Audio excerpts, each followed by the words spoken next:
Last week, Superintendent of EVSC Dr. David Smith delivered part one of the State of Our Schools address. We will address the current state and the future of EVSC moving forward with Superintendent Smith. That's coming up next on WNIN Newsmakers.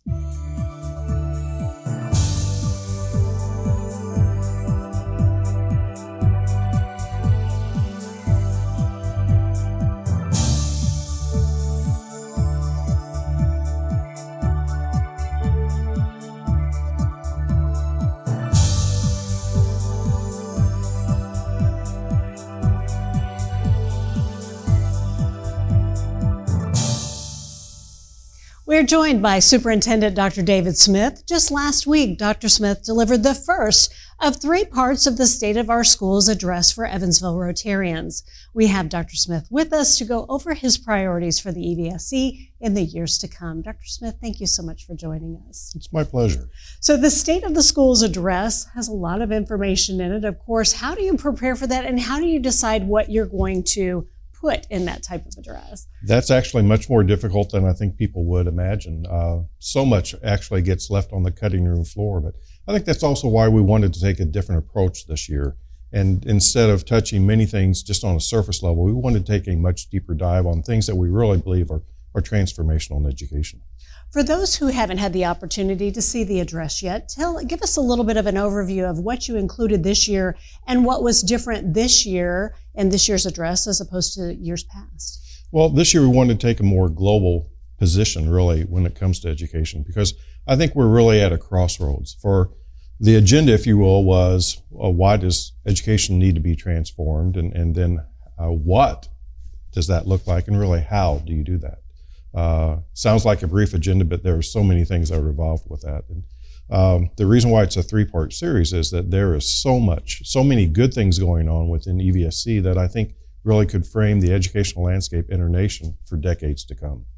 So in the past, you have focused kind of on the past, talking about where you've been and what the state of it is right now, but really this is more future directed. And why did you decide to go in that direction instead of, kind of giving a report essentially on how school is going right now? Sure, great question. Reports are that nationally there has been a $1.7 billion investment in education reform. And yet when we look at the education gap, it really hasn't moved the needle very much. And I think that's because one of the sayings that I love to repeat often is every system is perfectly designed to get the results that it currently gets. So in order to get better results, or to attempt to get better results, I think there needs to be a paradigm shift in our approach. So many of the educational reform movements within our nation have been focused on addressing the symptom, and few have addressed the root cause. So if you look at other industries, they are blessed to be able to utilize the latest research in whatever field they happen to be in, and then use that to drive improvement. Education really has not done that. And with emergent brain research and neuroimaging in the last 10, 15 years, we know so much more about how the brain develops and what we need to do in terms of providing experiences and opportunities for our students. That is that paradigm shift in how we educate our students. We just feel it's our responsibility to shape the narrative and to move forward in a very progressive manner. Most definitely. Of course, like many things, education is really far more complex, and it's a more complex system than what people want to give a nod to. They often look at school report cards and they want to pick out certain outcomes or certain things on the negative side. But help us explain the complexities of the educational system and what factors into that, and really what strengths are not shown in those report cards that we might see published in reports. Sure. Well, Indiana is one of several states that basically distills down a school's performance into one letter grade. And I liken that to how many parents would be satisfied with their child coming home after 10 months of work and saying, here's your letter grade for the year. It does not paint a true picture of all of the dynamics that go into the education of a child. And really, while high stakes testing has its value and its place, the reason why we have high stakes testing is simply it is the easiest, not the best, but the easiest way to put some outcome on a student's performance. In the original iteration of high stakes testing, it was never meant to judge a school. but that's how it has transformed over the years in ways that are not very beneficial. And frankly, I think our employers and now everyone realizes that while high stakes testing is a metric, it does not measure those essential skills, executive functioning skills, all of the foundational aspects that have to be present in a child to make certain that actually cognition can take place. So what are some of the strengths that you would like for people to know in our school system that they might not realize or might not bear out in those letter grades? I think we have a phenomenal school system, and we do a great job with all students.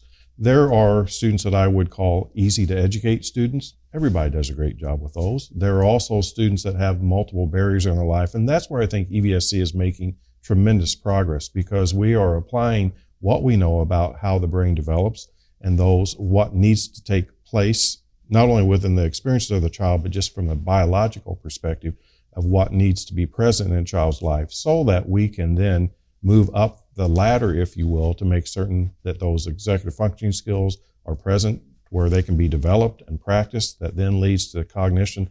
And it's not just those things that what I call are Googleable. I think education now needs to be able to take all of the disparate information and bits of information and synthesize that, and kids can then actually practice those critical thinking skills that everybody knows are essential. So you alluded to this, not everybody has a level playing field right now. Correct. The kids aren't not all kids are coming from the same situation or perspective. So beyond just equality, what are you doing? What's the EVSC doing to help the equity of bringing students who maybe are not as easy to educate, do not have that support, to the level and to help them thrive along the way as well? Right. Well, we used to have what we call traditional schools, and we have great traditional schools, but we also have a number of innovative models. So we have the Medical Professions Academy, the Shepherd Law Academy, we have our Early College model, or New Tech Institute. We also have project-based learning. There are so many opportunities for kids. So when we talk about equity, we want to make certain that we level the playing field so that they have access to those opportunities. That is key, and that's where I think we are also blessed to live in such a great community that wants to help us provide those outstanding opportunities for all kids. Of course, teachers are key. What's the EVSC doing to support teachers as we see so much turnover nationally? And I know that you recently mentioned or you've launched mental health support for teachers. So what beyond that are you doing to support our teachers in their roles? Certainly pay is important, and we've taken tremendous strides in the last several years to increase compensation. Not to where it should be, but we're approaching that. And I think that's a national dilemma. But then also making certain that our working conditions are as good as they possibly can be. We are making certain that every teacher then will have embedded in their day time for personal plan period, and as well as PLCs, or those professional learning communities. We have phenomenal teachers, and when we provide opportunities for them to work in a collaborative, collegial, professional manner with one another, that opportunity elevates everyone. And when teachers are in a great place, our students can be in a great place. Dr. Smith, thank you so much for that information. We're going to be joined by one of your colleagues in just a few minutes. Great.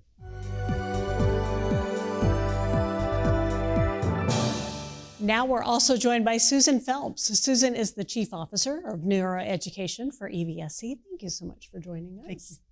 So State of the Schools talked about a brand new initiative, the GAIN initiative. Tell us a little bit more about what that is. I'll actually throw that to Susan, since she's in charge of that. Wonderful. Yeah, so GAIN stands for Growth in Academics Through Innovation in Neuroeducation, and it's a way to operationalize how we transform education. And what it does is it aligns systems, mindsets, thinking, decision-making to human and brain development, so that all of our systems are connected that way. So when you talk about neuroeducation, is that essentially the definition of neuroeducation, or is that a little bit broader than that? It's a little bit broader. It's actually somewhat of a new field, but the exciting thing is, and Dr. Smith has alluded to this, is there are some advances in neuroscience that education really has the opportunity to take advantage of. But the real issue is, how do you operationalize that for a classroom teacher, right? And so my team consists of myself and educators. So we take what is being learned and we take it to the classroom and we pilot a lot of things and we operationalize it so it's usable. Like you can have this great information, but it can be so complex that it doesn't actually help students. And so that's really the purpose of our work. And that, I think that's so important because the research has existed for a while, certainly does evolve over time, but no one really has, I think, understood it at the level necessary that they can then take and operationalize that into the classroom. Yep. So when we talk about neuroeducation, in layman's terms, like you mentioned, it is very complex. So give us some type of example of what you might do for a student that is more based in neuroeducation as opposed to the traditional teaching methods. Sure. So if we have a student that's struggling to learn how to read, for example, when we take a look at that student's reading abilities, we break it down into what we call the root cause. And so the root cause at a biological level could be the student's stress load for that day. We have a whole menu of practices that we look at in order to utilize for that student to decrease their stress load. And we call it so their brains are calm, alert, and ready to learn.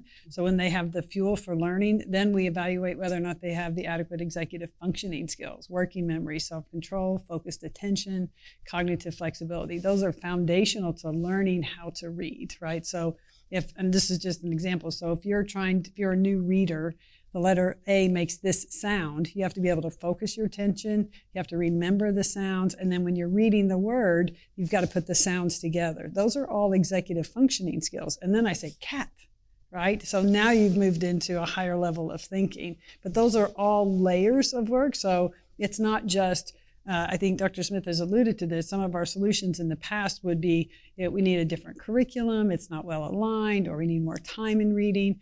And the reason that you don't see growth nationally over the decades is we have recycled that solution over and over again without really looking at why.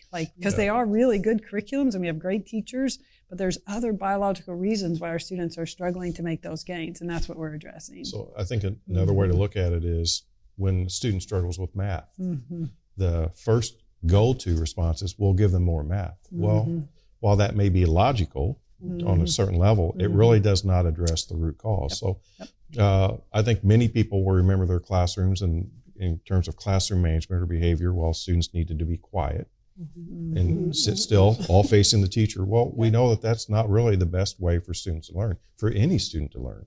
So there are things we can do to activate, to prime the brain so those neural pathways are firing so that physiologically the student is ready to learn. So at a high level, when we talk about neurology, neural pathways, a lot of people don't understand what that is, but tell us at a high level, it's really about like burning a pathway into the brain with learning, correct? Explain that to us. So the dendrite, they're just communicating with each other, and every time they fire, they wire and they get faster and faster and faster, right? Kind of like if you were learning how to run and you were practicing your sprints, the more you do it, the faster you become. But you have to activate it, and you have to activate it over time. So it can't be a one-time practice and then we expect you to have the skill. And we demonstrated that at State of Our Schools, particularly with playing the violin. And what the interesting part about that, really, when we're thinking about education and transformation, is when students come to us, regardless of where they are, we have to understand what those building blocks are and make sure from a neurodevelopmental standpoint, they've had the opportunity to wire those pathways. You can't skip steps, right? And so it doesn't mean that they can't. It means that potentially they haven't had the opportunity to develop those neural pathways to have access to those skills. And so we have to be really intentional about what we do from a scheduling standpoint within schools and how we understand where students are when they come to us, again, regardless of where they are. And it's also why a curriculum by itself can't fix this problem. Right. And we wish it could, because we have wonderful curriculum, and that would be the easiest and the most simplistic way. But clearly, these decades of lack of growth and closing gaps says it's not. And Amy, I liken neural pathways to a roadway. I think people can visually see that. The difference is a 2-lane country road or a superhighway. We know how we can move more traffic more effectively, more efficiently. Neural pathways, when exposed to experiences and practice, do just that. Well, you mentioned it all is also based on you don't know where that student has come from. Sure. It's very complex. Education is just one piece in a larger puzzle of their family situation and things like that. Yeah. So how do you address children who might already have some maybe not so great neuro experiences and neural pathways that have begun, and how do you overcome some of those challenges? So fortunately, there's a term called neuroplasticity, which means we can rewire, right? We can rewire some of those experiences. You can't take them all away, but you can rewire. We also, when you think about when students show up to school in the morning, we can't control for all of their experiences prior to 7:30 or 8 o'clock. But we accommodate and we make sure that when you enter, we understand if you have a high stress load, these are the exercises that you need to refuel for learning. And if you think about, again, developing those neural pathways as exercise, we understand that in the beginning, particularly as you're rewiring those pathways, you're going to use more fuel. So we have learning burst, right? Yeah. So we do the learning burst, we refuel. And so we have what are called refueling schedules for some of our students. And those schedules then allow for the learning and refueling. And everything is connected back to their learning and their development. And so as part of that, they learn how to do their own refueling and how they feel when they need that break, if you will. And so they have self-directed breaks or scheduled breaks that they can take throughout the day, again, so that they can return to learning. So it's complicated the more challenges a student has, but with intentionality, you can get there. So we mentioned we're just education, one piece of the puzzle, the school system, one piece of the puzzle. The community, there are nonprofits that support kids, our parents, our guardians. Since this is a different paradigm, what can the community and more of us do to help our children thrive, knowing that this is really the direction that we should be taking? Yeah.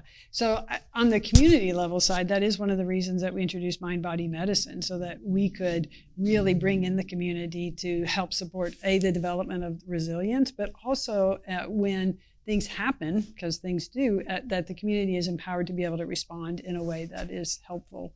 But I think on a simpler level, that's one big reason why we shared with Rotary and with Evansville and why we are excited to do this, is once there's an understanding, then schools can have parents and community members reinforce the concepts that we're learning at school. And it's interesting because when the pandemic hit, WNN was such a phenomenal partner to broadcast programming for us that we developed.